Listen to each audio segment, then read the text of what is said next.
What do we need to know about Ig and Marion? Because we are sort of introduced to them when we don't really know their story. So what do we need to know about them? It's a special relationship because it starts at such a young age.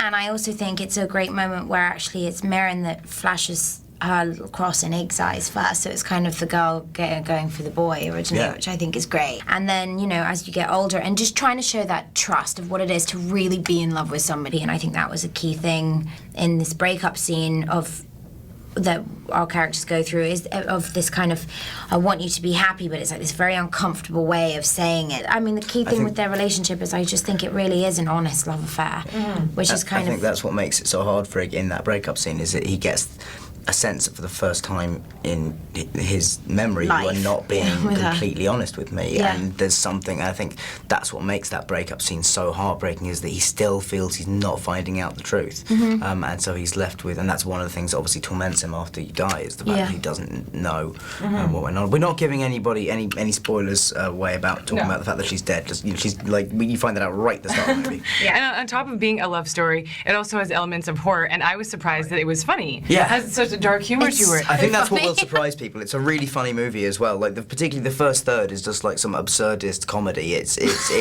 you know, I'm a guy who grows horns out of his head, and he reacts as you would, like with shock and confusion. It also makes you jump so much when you first go like that. Yeah. It makes that crazy loud, like... I did that in the audience. And this director is known for sort of spooky take on movies. What did he bring to the material, and what was his sort of vision for Horns?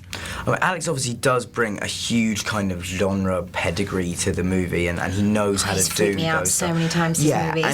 and he knows how to do all that stuff, and he does it brilliantly and stylishly. But I think actually what he brought to the movie, even more importantly than that, was a complete vision that wasn't just about the horror and slasher elements of that. Because I think, you know, he has fun doing that and he loves that. But I think what was fun for him about this movie was the challenge of the emotional side and telling this love story and this and this fable. And he talked about the love a lot. There was a I mean that's I mean I think mainly for Alex this is a love story. I think he'd call it a love story before he called it a horror movie. Definitely. Yeah, so do I.